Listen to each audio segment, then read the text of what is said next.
Meus queridos, hoje eu vou direto ao ponto com vocês. Eu gostaria de parafrasear um texto de Ellen White, onde ela diz o seguinte: se não sabem qual é a vontade de Deus sobre determinado assunto, nunca digas, eu penso, assim suponho.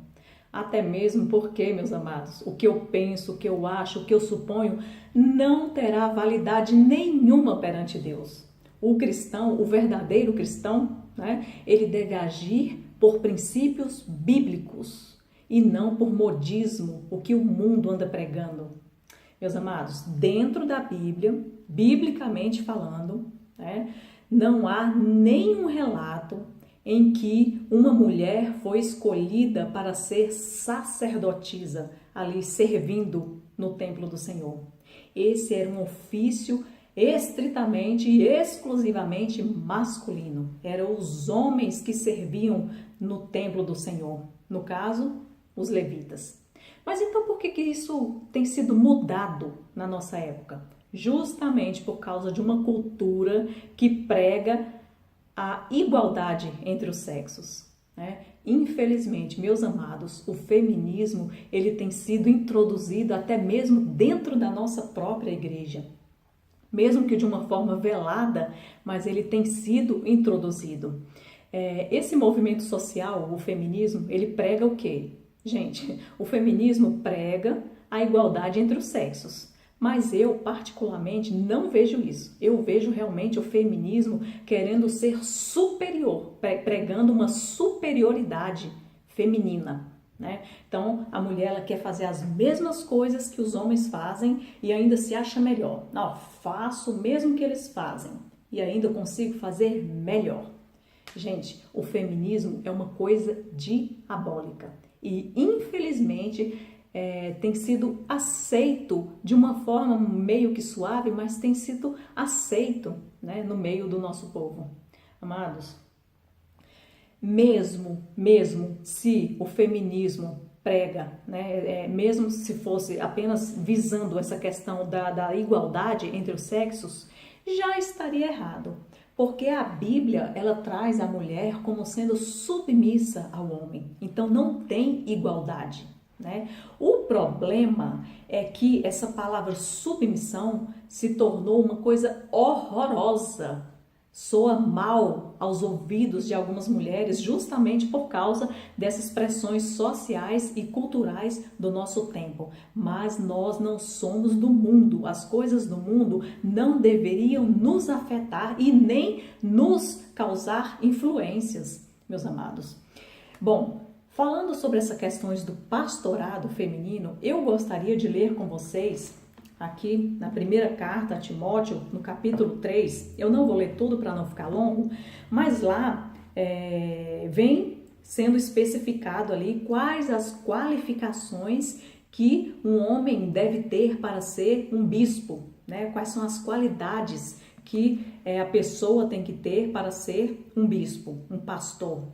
Então, lá no versículo 2 diz o seguinte: é necessário, portanto, que o bispo seja irrepreensível, esposo de uma só mulher, temperante, gente, isso aqui também é muito importante, hein? Temperante, sóbrio, modesto, hospitaleiro, apto para ensinar. Lá no versículo 4 diz o seguinte: e que governe bem a própria casa.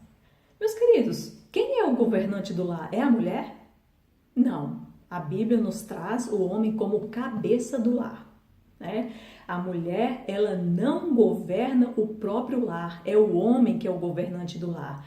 Então, se para ser um bispo, para ser um pastor, ele tem que governar bem o lar, e quem governa o lar é um homem, é o cabeça, é o chefe da casa, é o homem, como podemos, então, aceitar essa questão do pastorado feminino? Não é bíblico, meus irmãos, não é bíblico. Isso é uma moda do mundo que está sendo introduzido no meio do nosso povo. E nós, como povo de Deus, mulheres do Senhor, não devemos aceitar isso. E também a gente não pode tomar uma decisão, uma posição neutra. A gente tem que falar contra esse feminismo, contra o pastorado feminino, pois ele não é bíblico.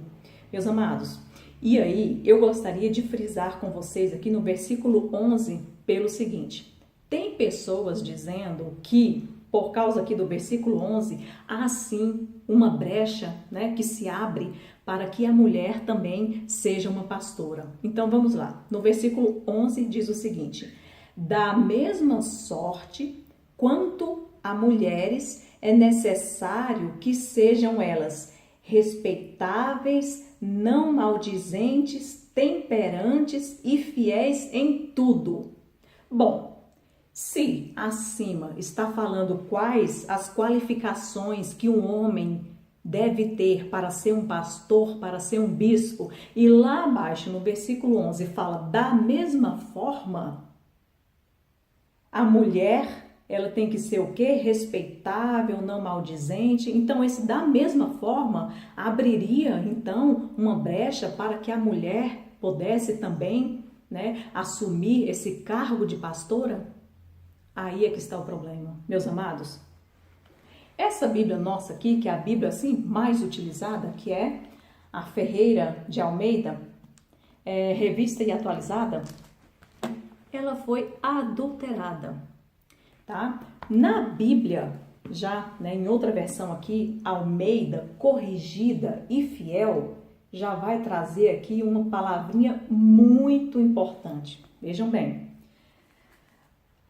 Essa aqui realmente é mais fiel aos originais, né? Então, lá no versículo 11 diz o seguinte: da mesma sorte as esposas sejam honestas, não maldizentes, sóbrias e fiéis em tudo. Quem? Então, estamos falando de quem? Das esposas. Então, eles, nessa nova versão aqui, eles tiraram essa palavrinha esposas. E aí, quando cita mulheres, fica generalizado. As mulheres, da mesma forma, as mulheres podem, né, ter essas qualificações e também, né, ser uma pastora. Não, está falando das mulheres do pastor, porque além de um pastor, para ser um bispo, além dele ter todas essas qualidades, a esposa dele também tem que ser gente boa, tem que ter qualidade. É isso que está falando. Não é que ela também pode ser pastora, é que ela também deve ter qualidades para que o seu esposo aceite uma função de bispo, de pastor. Inclusive, ainda mais na Bíblia King James, 1611, ainda vem citando lá, colocada a palavra suas mulheres. Então, nessa versão aqui, foi tirada a palavra suas. E aí mudou completamente o sentido. Porque se não fala suas mulheres, quando eu falo mulheres, eu estou generalizando, eu estou falando de todas as mulheres. Não, as mulheres, então, podem ser assim. Mas se eu falo sua mulher, está falando da sua esposa. Não é verdade? Então, essas qualificações aqui não são para as mulheres. Está citando as qualificações que o homem deve ter e incluindo que, além das qualificações dele, a mulher dele também tem que ser qualificada como uma boa esposa para que ele assuma a responsabilidade de um pastor. Gente, isso é muito sério. A Bíblia, a gente não pode usar pequenos trechos da Bíblia para justificar, né, um pensamento nosso, né, um pensamento nosso que muitas vezes está sendo um pensamento que está acompanhando aí o mundo. Meus amados, não é questão de ser melhor nem pior, né? A mulher não é nem melhor do que o homem, nem pior. É apenas uma divisão de funções. Deus deu certas funções para as mulheres que não deu para os homens. E a gente tem que aceitar isso. Eu sempre falo, uma coisa que eu sempre digo, meu povo, nós somos criaturas. A criatura ela não deve se rebelar contra o que o Criador falou, né? Então, isso é o que o Senhor nos pede. A função da mulher é essa? Então, é essa função aqui que eu vou exercer. A função do homem é essa? Então, é essa função que ele deve exercer. A mulher, ela foi criada como auxiliadora, ela foi criada para auxiliar. O homem não, o homem para pastorar. né? A mulher, ela cuida, o homem, ele lidera. Mas, infelizmente, atualmente, a mulher está querendo tomar a liderança do homem. E isso só vai trazer mais coisas ruins para o meio do nosso povo. Amados, a função da mulher de liderar é uma função importantíssima. Aliás, liderar não, de cuidar. A mulher, ela cuida. Se um líder não tiver alguém que cuida dele, como difícil, né? Quão difícil vai ser a rotina desse líder. Então, essa função de cuidar é da mulher e é uma função linda. Jesus Cristo, os discípulos, tinham as mulheres que cuidavam deles. Maria abria as portas da sua casa para receber o mestre, os discípulos, e ela cuidava deles. Isso é lindo, gente. A nossa função como mulher é linda e a gente não tem que estar buscando exercer as funções masculinas, porque a nossa função já é muito bonita. Meus amados, que essa palavra fique no coração de vocês e que a gente levante essa bandeira da palavra, essa aqui, né? Aliás, tá melhor, né?